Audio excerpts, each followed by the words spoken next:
The rift between Benjamin Netanyahu and President Biden is growing this morning, 1 month, exactly 1 month out from the Israeli prime minister's address to Congress.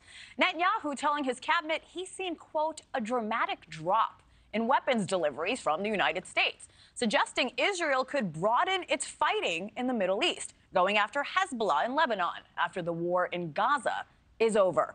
NewsNation's Tom Dempsey is on our nation's capital. Good morning, Tom. The prime minister doubling down on the claim that the U.S. is withholding weapons from Israel. Hey, good morning, Hannah. Yeah, this tension between President Joe Biden and Israeli Prime Minister Benjamin Netanyahu only seems to be growing worse.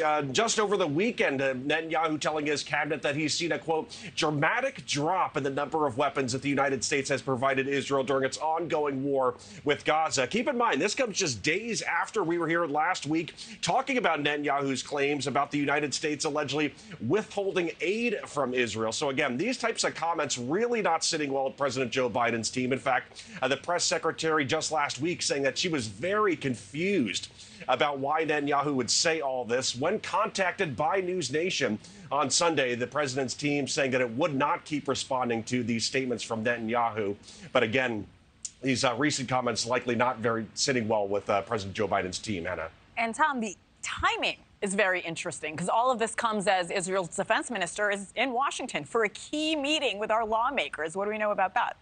Yeah, absolutely. Yeah, some big meetings happening this week in the nation's capital with the Israeli Defense Minister Yoav Gallant. We know he's going to be meeting with Secretary of Defense Lloyd Austin. Two particular things on the agenda to talk about this week. Obviously, the ongoing war with Hamas. President Joe Biden's team has really pushed for any sort of progress with a ceasefire deal and to release hostages. But both Hamas and Israel seem to show a little bit of reluctance to that plan. But also at the very top of this agenda is possible more fighting with Hezbollah in Lebanon. There continue to be all sorts of skirmishes at the border between Israel and Lebanon. And just over the weekend, Prime Minister Netanyahu saying that he expects intense fighting with Hamas to start winding down in the next few weeks and months ahead. And as soon as that happens and Hamas loses control of the area, he believes they'll focus more troops to fight Hezbollah in Lebanon. So again, there's some deep concerns about this war potentially widening even more in the Middle East. Just over the weekend, the defense minister posting to social media,